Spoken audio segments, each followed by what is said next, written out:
Welcome to the Pigskin Party Podcast, the only podcast that combines real NFL analysis with a splash of pop culture and a dash of the random. Let's get this Pigskin Party started with your hosts, Brian McFadden and Will Southard. Welcome back to the PPP. My name is Brian. It is time for the flavor of the week. I'm back again after a week off, leaving the podcast in the apparently able hands of my co-host, Will Southard, who did not make it spontaneously combust. Please make sure to subscribe wherever you're listening or watching. And as always, tell a friend, because that is how we grow this here Pigskin Party. Will, how you feeling? We just did a mock draft. I'm feeling drafted. You feel drafted? I feel drafted.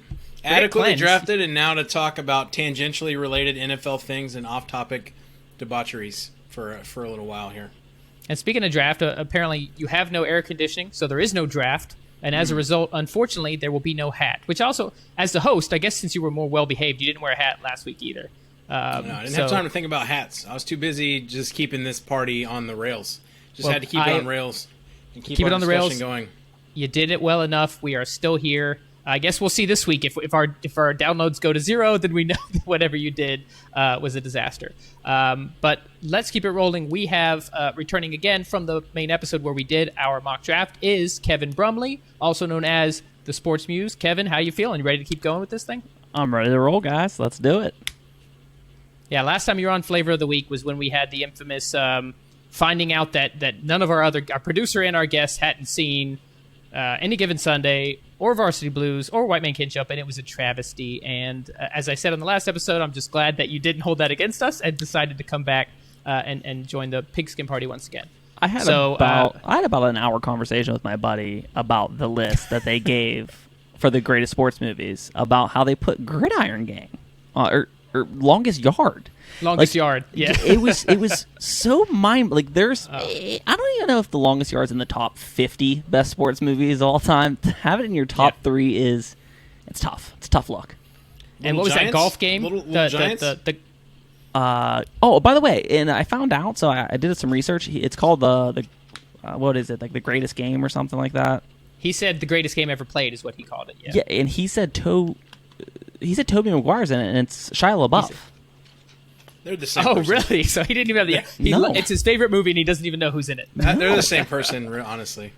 Yeah, and you know what? He's not on here now, but he's going to be listening to this later editing. And Anthony, dude, we're not sorry. You know, you've got to... He's a Lions fan, so his judgment and things can be a little skewed. Is there a weirder actor than Shia LaBeouf, or Boof, or whatever his name is? He's a weird cat. He is. You know what I mean? Like, that's a guy you look at and you're just like, I don't know what his deal is. I feel like it'd be cool to be friends with him, but on like a very, very limited basis. Like, you know what I mean? Like a guy like short spurts. Yeah, just very little short spurts when you just want to have a good time for like a minute, but like you don't really want him to call you like much. Overall. He's a guy that's good to see at like the grocery store. You're like, hey, what's going on? He's like, Hey, nothing much. buddy. You're like, all right, man, I'll see you later. Or you see him at the bar, you like do a shot with him, and like, hey, that guy's crazy. Okay, I'm gonna go. And he's like, what do you got in your cart there? And he's got like organic buffalo meat that he's decided to make a burrito out of just to be weird. You know what I mean? Just on the spot. Well, I will say this. Talking about Shia LaBeouf will not properly cleanse us. So, as always, we need to get cleansed. We had a long 32-pick mock draft, which, quite frankly, was a lot of fun, and we're definitely going to be doing it again. Looking forward to analyzing the draft and seeing how many we got right or wrong. Spoiler alert, Will probably got most of his picks wrong. But here's what we're going to do for Palate Cleanser this week. It was actually something that we talked about in a previous episode, Will, and we said we would visit in the future, and that is WandaVision versus the Falcon and the Winter Soldier. And you and I are on completely different sides of it. Now, I'll say we're recording this on Tuesday. The finale for Falcon and the Winter Soldier comes out Friday, so we don't have a complete picture of exactly what, but we're going to do it anyway. We're going to compare. I think Kevin mentioned that he has not seen these shows particularly, but he is familiar with Marvel, both the movies and the comics. So I will let you start this one, Will. Why do you prefer one or the other, and which one do you prefer? Before we talk about that, like, I appreciate you keep me up here, but before we talk about that, we need to at least appreciate the fact that at some point we need to have a discussion about Zack Snyder's Justice League that we just finished, and how it was 4 hours long, how it was better, and then what DC should do going forward to compete with Marvel. That's a future palate cleanser for sure. If you haven't seen Justice League, fix your life, because that movie competes with one of the best Marvel movies, I think. Really, really well done. Well, here's a question, Kevin. Have you happened to see the Zack Snyder, Snyder cut of Justice League on HBO Max? So I started it. I watched the first 2 hours, and then I just haven't finished the last 2 hours yet. One of the things that makes it 4 hours long, we're not going to talk about it right now, but one of the things that makes it... Actually, I'm going to call an audible. I'm going to say, let's talk about it right now, because Kevin hasn't even seen WandaVision and Falcon and the Winter Soldier. At least he's seen half of the opus that is 4 hours of the Zack Snyder. And we can wait till after the finale, maybe, for the other one. Yes, we'll do WandaVision and Falcon Winter Soldier next week. Okay, good. This is a better topic anyway, because I literally just finished this, and had a lot of conversations about this movie. So the reason it's, like, I don't think it needs to be 4 hours. And I think the reason that you haven't finished it yet is because in some of the beginning... Have you seen it, Brian? Yes, I have. All right. In the beginning, there's a lot of, like, pensive, reflective moments that are just, like, music where they're just, like, doing some random character development thing. Which, like, you don't really need to have. So there's that. Which gives you an appreciation for just how much of these movies get cut, like, on the editing floor. Like all these, like you said, these scenes that are completely unnecessary. They are. But, see, here's the thing that the Snyder Cut, I think, did really well, which was to take away the quippy Marvel...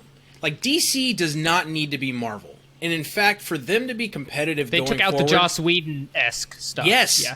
They made it dark. They made it. They made the tone of the movie consistent. They made it pensive. They had all, but it was still badass. Like that.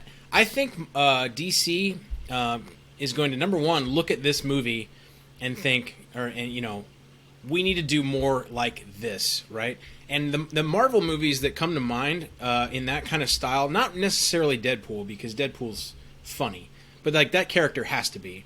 That also was made not under the Marvel umbrella. That was made under Fox. Logan, Logan, like that kind of just dark, like, screw it, let's go for the R rating. You know what I mean? Let's give adults something to really watch and not want to take their kids to. That's what DC needs to be, to me. I mean, they've had these movies like, Gal Gadot being Wonder Woman. You can think what you want. I don't think she's that great of an actress, honestly. I think you don't need to be a great actress to play Wonder Woman or any of these superhero characters. I think she does a great job in the role. Sure. I think you need to be a good actor to be Batman.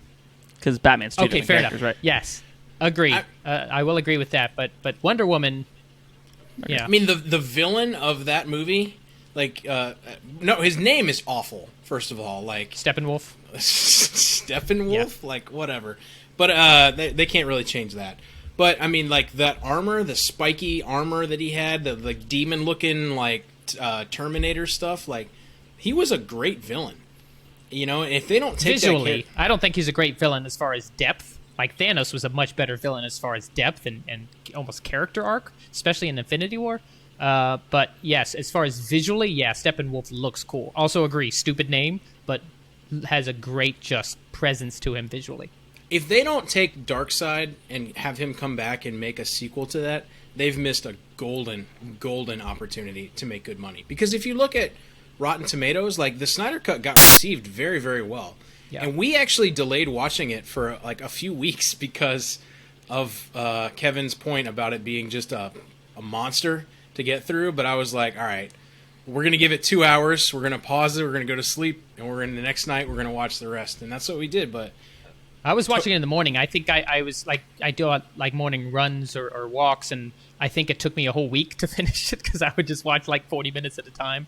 Yeah. But what do you think about, like, do you think this changes the direction of the DC movie universe? Them doing this, they had to be convinced by the fans to do it. They took a financial risk to do it. Does this mean anything for DC going forward? Kevin, do you want to start with this? I want to hear your thoughts. I know you haven't seen the whole movie, but just in general. Well, I think Will has a good point of the idea of why try to mimic what already worked, create your own path. So, like, he's right, man. Like, why try to, like, steal what Marvel's kind of already mastered in a way, and then you're just going to be the knockoff, right? So because The Dark Knight kind of started it, right? It was the first like comic book movie that like didn't have like that warm fuzzy feeling, right? And then they kind of went away from it because that's partly because Christopher Nolan's one of the best directors of all time, but yeah, they kind of went back to this darker area, which sometimes it's just different. So even if it's not technically a sound, I think just being different sometimes helps. And this is going to draw like massive audiences because it's a comic book movie, so it could fit adults, it could fit kids. I knew plenty of people that took their kids to see Deadpool, even though it's rated R. But it's the idea of like it's a comic book movie. You hear Marvel, you hear parents. Yeah, that's bold parenting right there. But it's the idea of like hey, it's gonna draw the people are gonna come. If you build it, they will come. Might as well make it different instead of doing the same thing, and then people are going to just crap all over you for doing the same exact thing. The most exciting thing about Logan was that you knew that was like no holds barred. Like you were going to go into that, and Wolverine was going to decapitate people with his claws. Like, and you were just like, finally, you know what I mean? Like, finally, like a superhero uses. And we are talked about this on a different flavor of the week, but what show did that really well was The Boys. Just like, hey, you're a superhero, you have superpowers, let's show you what it looks like when we just use them. You know what I mean? And like that's super cool. And then we're 4 days away from, and this is a little bit of a tangent, but we're 4 days away from Mortal Kombat, which flopped the first time that movie came out. I don't know if you remember that, like way back. I do, awful. which I still enjoy. It's campy, but there's something likable about it. Much better than the Street Fighter movie with Jean-Claude Van Damme that came out in the 90s or whatever. So, but, I mean, like, the buzz generating around that movie, that it was almost NC-17 from what they put in it, I can't wait to watch that. You know what I mean? That's going to make a lot of money. So, I don't know, man. I think DC has a lot of momentum here that they didn't really expect from this movie, and I think that hopefully we see some better movies out of them going forward, because they should be a blockbuster franchise. And they are, right? But they're not in the same vein as not on the Marvel level, yeah. And I'm gonna agree with you and take it in two different directions. One, I completely agree with both of you guys that I think they should go in this direction, and one of the issues with the first one when they brought in Whedon was that he just tried to do another Marvel movie. They put in all these quirky jokes, and it didn't quite land because half the movie was dark and half the movie was light and goofy, and it just didn't work. Even if they made the whole movie light and goofy, Marvel's already done it. You need to be distinctive. So I think they should. Now, whether they do or not is different. There's been a lot of reports out there that the Warner Brothers basically did this as like a, hey, here's, throw Zack Snyder a bone, throw the fans a bone, and then just be done with it. Like, they don't want anything to do with it after this, with all the Ray Fisher issues and all that. But once again, we're bringing up The Rock. Apparently, The Rock is like putting his foot down and saying, the Snyderverse needs to exist. I'm the freaking Rock. I'm going to make it happen. So he's got the influence. Maybe he's the one who can get it to actually happen. When you look at the castings too, right? Like look at the roles. And there's a word in Hollywood, and I don't know the word for it, but it's the word where they will not recast your role. Like, you are seen as that role. Typecast. Well, not for an actor. I mean like, not. I don't mean like your role. You always play a superhero. You always play a comedy guy. I mean like, Iron Man can only be Robert Downey Jr. You know what I mean? Like, they won't give that to any other. And that is the first example of that word that I ever heard, and I forget what the word is, but indispensable. That's not the right word. But basically, they won't recast it. DC, when you think about, like, there's been such a round table of people that have played DC roles, you don't really have that as much, right? Like, when you think about Marvel, generally it's the actor or actress is that person, right? But look how many Batmans we've had. Man, they're older. They're way older franchises. Spider-Man's, well, yeah. But, now we've kind of settled on little British guy. What's his name? Tom Holland. Tom Holland. Who is very true to the comic books, by the way. He's the best one by far. By the way, apparently they're trying to get all the Spider-Mans in the same movie. That's going to be a Spider-Verse movie, possibly. That would be a great idea. But so, like, what I'm saying is like, DC has hit it out of the park in a couple of them, I think. I think Jason Momoa is Aquaman. It falls under that thing, right? Like, he is Aquaman. there's nobody that's gonna come in and do Aquaman better than that, right? And those movies were pretty good, So they got Black Adam. You just talked about The Rock. I fully expect that to be a smash success with all of what's going to be in there. But I think you got to lock into some of those people. And as much as I don't like Gal Gadot really as an actress, I think she has become that for Wonder Woman, right? I don't know you could do that with another actress and it'd be the same sort of reception. So that above just making a good movie, I think that is what gives your brand like kind of that hype and that recognition. And I think, for a lot of their key players, finally settling on a Batman, I think, like, an example on the DC side, and I'm going a little long, so I'll cut this off right here, but I think that Heath Ledger as the Joker was one of the most iconic comic book performances of all time. And the fact that it's now Jared Leto, it's just like, you got to do something different. By the way, it was much improved in his tiny little scene at the end of Justice League. I mean, that was a huge improvement over whatever he was in Suicide Squad. Yeah. So, and Suicide Squad is forgettable too. I mean, like Harley Quinn and her. But so I like Margot Robbie as Harley Quinn. But yeah. So yeah, I'm in complete agreement. We do need to move it forward because at the end of the day, we still are an NFL podcast. But I will happily talk about Marvel versus DC all day. So I have to rein myself in as well. We will revisit next week to talk about WandaVision versus the Falcon and the Winter Soldier, and we will follow to see if The Rock can actually save the Snyderverse. The PPP is certainly cheering for it. So let's go ahead and jump into our main flavor of the week topic this week. I want to start with a little bit of news. We didn't do any news in the main episode because of the mock draft special. And there's a number of different news, but there's really only one item I wanted to mention, and it does lead into our flavor of the week discussion. So that news is that after 16 years, 17 surgeries, life and death, coming back, the comeback player of the year, Alex Smith has finally decided to hang it up.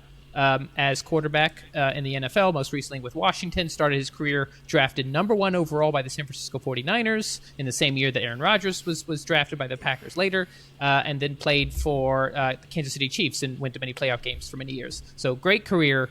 Will, I know you were mentioning something before we started recording with regard to Alex Smith and something you saw.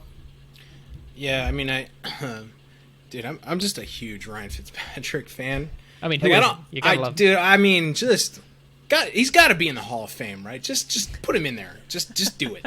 If we're going to talk his own section, just the Fitzmagic Hall. If we're going to talk about maybe Julian Edelman being in it, and I know there are a lot of people that are vehemently against that. That actually is a fun topic for a future show. Is people that get too much Hall of Fame hype, and people that get it not enough. We could do that. Eli Manning, Phillip Rivers, Julian Edelman. There's a lot of people that'd be fun. Anyway. If Torrey Holt's not in the Hall of Fame, how in God's name is Julian Edelman going to be in the Hall of Fame? See, there's a good discussion. There you go. But not for today. So, future flavor of the week. Yeah. So Fitzpatrick was on a podcast, and he basically said he felt like an ass because right after Alex Smith injured his leg, Fitz was like, he texted him, and he's like, I feel like he didn't see the severity of it, and he's like, I feel like we had similar injuries. So I texted him like, hey, buddy, you're like, just want you to know you're going to be totally fine. They're going to patch you right up. You'll be back on the field next year, like no big deal. And Alex Smith was like, I appreciate that, but I think I got a couple more complications in my case than you did. It's a little more complicated than that. And dude was half dead and his leg was purple, like not even going to be you know what I mean? And Ryan Fitzpatrick was like, my bad. I felt so bad. And he said he felt like an a-hole afterwards, understandably so. So Fitzmagic is not perfect, apparently. Well, we all thought he was. That is amazing. But yeah, so funny story about feeling like an a-hole before we get into NFL's thing. And this is you'll like this. This is funny. And my last job. By the way, I think Will has a whole closet full of stories about how he's felt like an a-hole at various times in his life. No, this is really bad. So my last job, we had this guy. He was an older guy. He'd worked for our company like 30 years. Thought he was an invincible and would always do like little butthead things because he could. Right, he'd worked there for that kind of time, and he felt like he's fine. And I used to go out with him all the time. He was our sales guy. And he's like, I feel like I'm going to get fired. Are they going to fire me? Blah, blah, blah. He always make, kind of half jokes about it. I'd be like, dude, whatever. And one morning I was walking out in our conference room, and our sales manager was walking by. And he was like, hey, what's going on? And I was like, yeah, are you on your way to fire Marty? Because Marty had just texted me about that, this guy I worked with. And he's like, what? What are you talking about? And I'm like, I don't know. I didn't even think anything of it. And so I got back to my desk, And this guy texted me, and he's like, I just got fired. and I texted back, LOL. And he goes, no, really, I just got fired. And at that moment, I was like looking at my computer on Outlook, and there was an email with like his name that came across. He's like, he's no longer with the company, blah, blah, blah. And I'm like, I looked down at my phone, and I had just laughed at this guy telling me he got fired after like 30 years at our company. In all caps. And I was like, my bad, dude. I had no idea. I felt like I was like 2 inches tall. And then I was like, that's what I get for joking around. Like, I literally never thought they would fire him, and they finally did. And I laughed at him by accident. So I know how Ryan Fitzpatrick feels. I feel for you, man. So there is no good way to segue into our flavor of the week topic after that. But initially, the reason I brought up the Alex Smith news is because it is important after such a great career. And he started his NFL career so poorly, but he was the number 1 overall pick.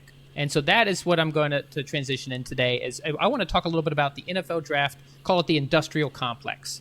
And this can be applied to the entire NFL or the sports world in general. But specifically, we're talking in this case about Trevor Lawrence. So a Sports Illustrated article came out that was featuring him, a deep dive on him and his life and his football and family and all that stuff. But there were a few quotes that really caught people's eye that they really kind of jumped on. And one of them was that he said that he's not really motivated by slights. And doesn't really have a chip on his shoulder, and just, that those are not the kind of things. He's just motivated differently. And also said that, basically made it seem like football is not his be-all, end-all, and that he loves football, but it's not his entire identity. So what happens? Various media outlets and draft Twitter just jump on him and say, this guy he doesn't care about playing football. He's called into question his dedication, and he's gonna just quit after a few years. And all the guy was just a what seemingly innocent article, and Trevor Lawrence had to come back on Twitter and say, actually, guys, I love football, I love competing, I'm just built a little bit differently. So that's what I want to discuss today. Get your guys' takes on Lawrence specifically and some of the stuff that he said, as well as the draft industrial complex in general, and how every little thing these players do, they can like an Instagram post, and all of a sudden it's this gigantic news story.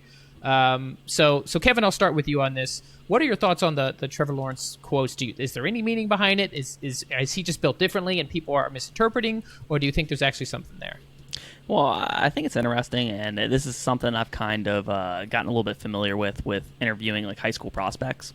So I'll take you close to home. Around the Pittsburgh area, there's a school called Aliquippa, and they are a single-A school who play Quad A football. And that school has produced Darrelle Revis, Ty Law, Mike Ditka, and a few other NFL players. But if you're ever in the Pittsburgh area and you visit Aliquippa, it is just a bad place to live. It is the kind of place where you drive through and you're like, God, I hope I never have to live there. It's that kind of place. So the reason I bring that up is when you look at those players, it's either live in Aliquippa, die in Aliquippa, or that's your meal ticket out is football. For somebody like a Trevor Lawrence, he probably never had that. Where football, he played for fun, he played for love, he played because he was good at it. So yeah, it's not a life and death thing for him. Like some guys I talk to, and I don't mean to be crude or anything like that, but I talk to some of these guys. I'm like, man, if football doesn't work out, I don't know what you're gonna do. So Trevor Lawrence doesn't come off as that kind of guy. He's a fairly well-spoken guy. Seems like he comes from a pretty good home life, and so by that meaning, I don't take too much into it. Obviously, he's a competitor. He didn't just accidentally become a guy who's been a number 1 pick potential for 3 years. You know what I mean? He didn't just stumble upon it. So clearly, the guy's a competitor of the elite level. You don't have to be built like Kobe Bryant to have Kobe Bryant type numbers, right? So that's kind of my stance on it. I just think we're kind of over-reading into it because it's a slow time of the year for news. So we just over-scrutinize these guys where, they ask them ridiculous questions in the draft process. Would you rather be a pillow or a blanket is a question they ask. What the hell does that even mean? What does that actually tell you about something? Brian's definitely a pillow, by the way. I don't even want to know what you mean by that. But yeah, I just don't. I think it's just too much. But like I said, it's not a life and death thing, and I don't mean that in a bad way. It's a guy who, it's a game at the end of the day. And he happens to be really good at it, but he doesn't have to identify as just a football player. I think, so you can be built a couple different ways, right? Like, I would wonder how Tom Brady would respond to that question. And probably similarly now, right? Like, obviously football is extremely important to that guy. But, I mean, he's got other things he would say he has other things important in his life, but, like, does he really? So right? Will, like, real quick, I think the difference between a Brady and a Trevor Lawrence is Trevor Lawrence has been the guy since he was in 8th grade. Like, he's been the dude. And Tom has always been, I mean, he's a Michigan guy, so he didn't just accidentally get a D1 offer from one of the biggest schools in the nation. But he's a guy who's been kind of slept on his entire life. So, like, he had that hungry mindset where it is a little bit different from being the guy who's, like, basically just, everything's brought to him versus the guy who has to kind of fight and claw his way to the top. For sure, but I guess where I was going with that was to say that I actually like Trevor Lawrence more as a long-term prospect because of this, right? Like, because of that, the fact that he's not motivated by football is not his life, right? Like, he's able to see the game with a little bit more perspective, I think. And I actually, it elevates me in my mind for him to say things like that, because I think what it would tend to mean is that he's going to approach, a little more meaningful about how he prepares for the game, a little more measured. He's not going to be so hot and cold, So I think that bodes well for his future in the NFL. I certainly don't think it's the norm, and I think a lot of guys too, when they come into the league, they say what teams want to hear, right? And when you are clawing for that higher draft spot or that better team or just to get drafted, right? Like, think about when you go to get a job, right? When I took my first job, it was for a sales job for a company. I didn't want to sell. I still don't want to sell, really, even though I'm good at it. But, like, when I went in there, the recruiter was like, hey, make sure whatever you do, like, sales is the number one thing that you want to do in your entire life. You know what I mean? You were built for it and blah, blah, blah. So you go in there and you're like, man, I just cannot wait. The thought of sales is blah, blah, blah. And, like, people say stuff like that. To me, it shows a lot of confidence for Trevor Lawrence to be like, I mean, football is good. I love it. But, like, it's not all of who I am. So it's a positive thing for me. And it's not like people can't have success that way in the NFL. Look at the Mannings. I mean, Peyton Manning, his father played quarterback in the NFL. It's not like he has some chip on his shoulder and has to get out of a rough neighborhood, like Kevin was mentioned, in various areas outside of Pittsburgh. No, the Mannings were already set. Like, money wasn't an issue for them, with Archie playing in the league for so many years. But and he was a number 1 overall pick, and he did just fine. So yeah, I'm in agreement. There are a couple things I think, besides the fact that I think Kevin's absolutely right, and people just jump on anything this time of year. I think there might be. You've had the story of Tom Brady, of this, and Aaron Rodgers, and these other players who clearly are motivated when somebody doubts them, right? And so they kind of put that up as a measuring stick, like, oh, these guys, you slight them once and they're all, they're full speed ahead. You can't stop them, and Lawrence isn't built that way. But I don't ever think Manning was like that. And then there's also the Andrew Luck story where he retired so young, where he was just like, I got pretty beat up. I don't really want to get beat up anymore. I'm not going to subject my body to that. I'm peace out. I'm out of the league. So I think maybe there's a little bit of fear, like, oh, is Lawrence going to be one of those guys who just plays for a few years? Think Barry Sanders. Jim Brown, I actually guested on a podcast recently where I did a deep dive on Jim Brown, and he retired at 29 because he's like, no, I did everything I needed to. I set all the records. I only played 9 years. I'm not going to keep it. So I guess there's some fear there. But I don't think that should have any stock on whether he's drafted number 1 overall. The Jaguars would love to get 7 solid years out of him, and be back in contention to have a franchise quarterback. I mean, not to get, like, play this card, but do you think it'd be any different if, like, a Trey Lance or a Justin Fields said it? I don't want to get, like, racial or anything like that, dude, but there already is. Justin Fields got crucified for transferring. Yeah, Georgia wasted. Like, you don't have Justin Fields and make him like a gadget number 2. Because I can't. Who was the cat that played ahead? I can't even name him. Jake Fromm, right? Fromm. Yeah. Okay, Dude, when Justin Fields was coming into the I was going to say the league, but the college league, into college, like it was between him and world. Trevor Lawrence as far as the top college quarterbacks that year, or top high school quarterbacks. That doesn't mean that much, but I mean, like, I don't fault Justin Fields at all for going somewhere that will put him on the national stage, let him show who he is, and all that. I mean, I'm very high on Fields, as I am on Hurts taking over for Wentz. I think that was a better direction to go. So, I mean, it's a fair point for sure, but I think your point is, or the answer to your point is that, yeah, they would have been crucified worse for saying stuff like that. I know you don't want to bring it up, but we have to acknowledge that there's a racial side to everything. Right? The Black Lives Matter movement that came out, and Derek Chauvin rightfully was convicted today. So I'm going to put that on there on my NFL podcast because that's a result that I think we can all agree with. But yeah, there's a racial aspect to this. You can't deny that. So we may not be comfortable talking about it, but we also can't deny that it exists. And when you got a long blonde hair, blue-eyed white quarterback who does says something otherwise, and you imagine Trey Lance or Justin Fields say something like that, yeah, it would blown up even bigger. In the wrong way. It just gets taken the different way, right? Like coming from Trevor Lawrence, it's like, all right, upper middle class white kid, just doesn't need it, privilege kind of thing, right? Coming from somebody like Justin Fields, like, I'm not motivated by football. They're like, how dare you? You know what I mean? Like, you would. It's the same reception, but it's different, right? It comes from a different place.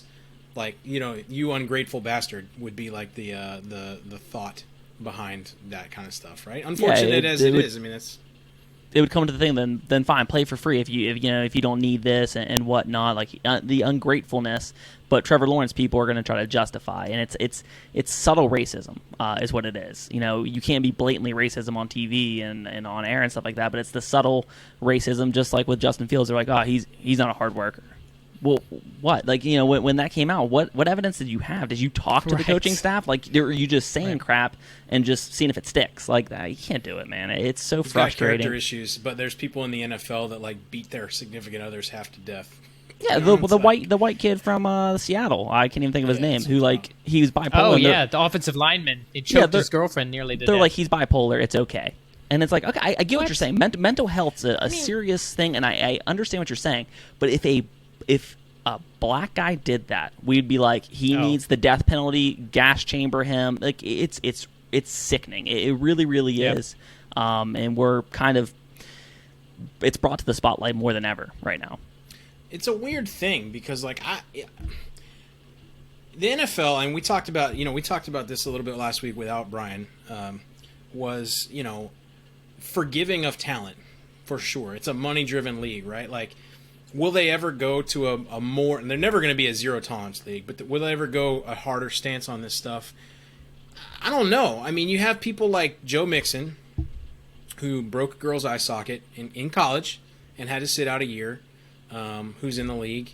You got Tyreek Hill, who, for all of his talents on the field, is by all indications and rumors and allegations, a horrible human being, actually. Kareem Hunt. There's so many, without being on the. I mean, we can keep going here. Yeah, I mean, there's some white dudes in there too. I just can't think of any. There was a kicker, right? The kicker, what was his name? From Domestic Violence, Giants kicker, I think, from a few years ago. You know what I'm talking about? Josh somebody, I think. That's probably not his name, but there was a kicker in there for a while. I mean, like, there are dudes white in the guy. league. His name's probably Josh. Or Tim, Kyle. It's probably his name, but it'll come to me.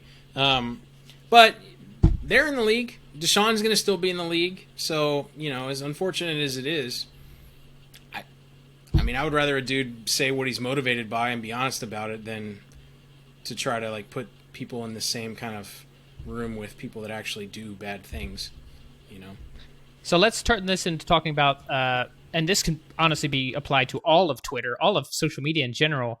But since the NFL Twitter is what I follow and we all follow here, some of the people they just want something negative to talk about. They want to find something negative about all these prospects. Like, is it envy? Is it like they wish they could be in their shoes? But like, one quote comes out and he's not motivated. Like, why? Who are you? Who are you to talk about this? You know, keyboard warrior. So so what are you guys' thoughts on the vitriol sometimes on NFL Draft Twitter?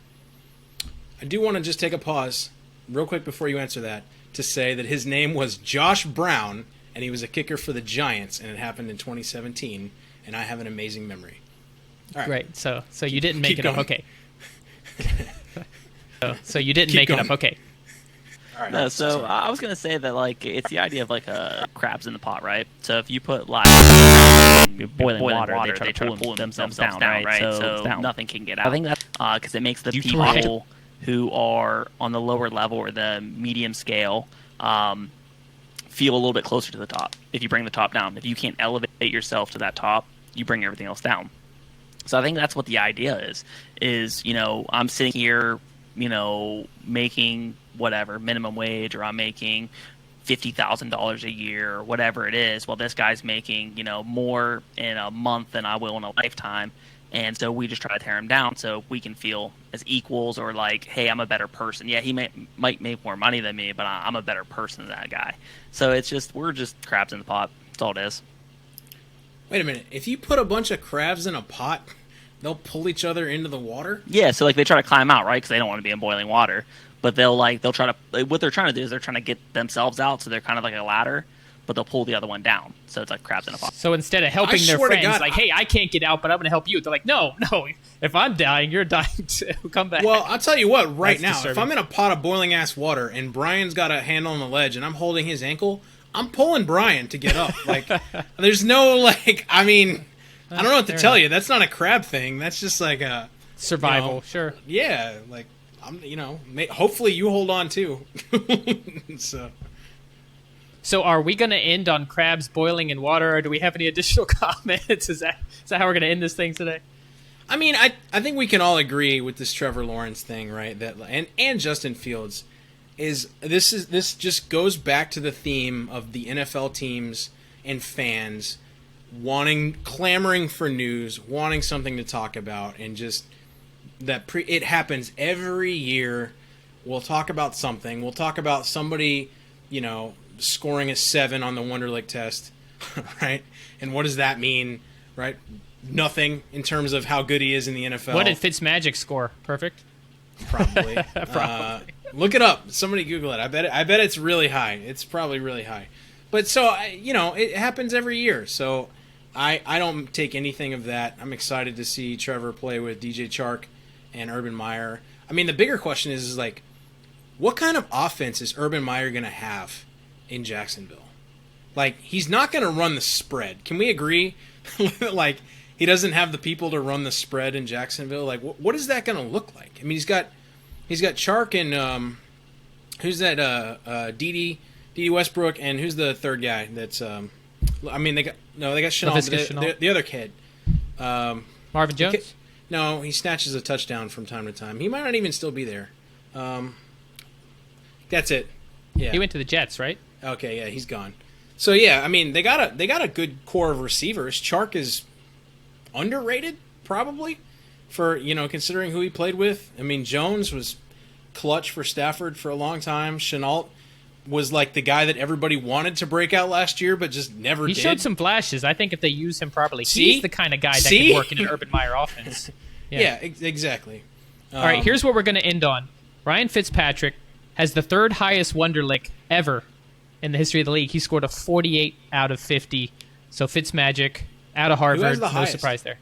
So the highest was an older player, Pat McAnally, a punter who looks like he was straight out of 1982. Who's second? 1975. Yeah. So Who's second highest?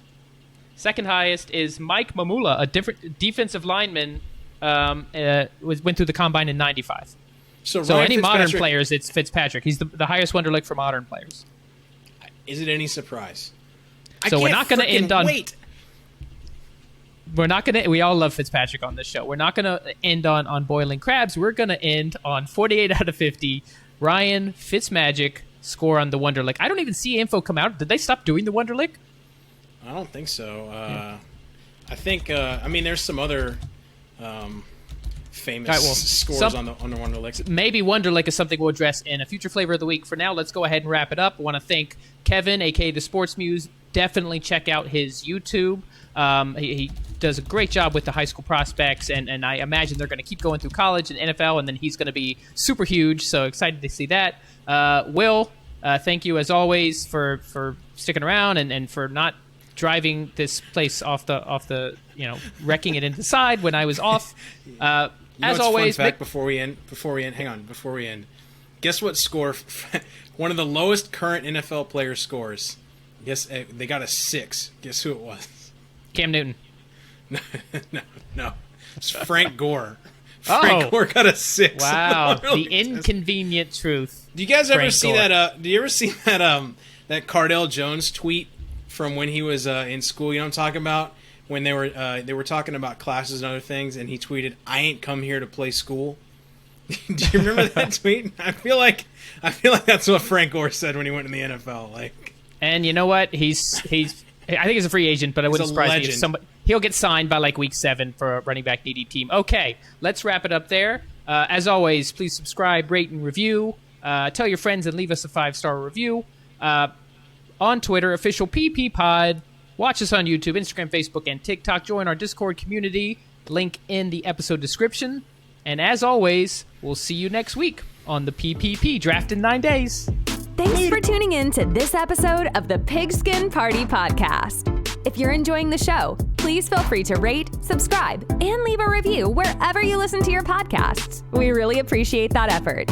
We'll catch you in the next Pigskin Party.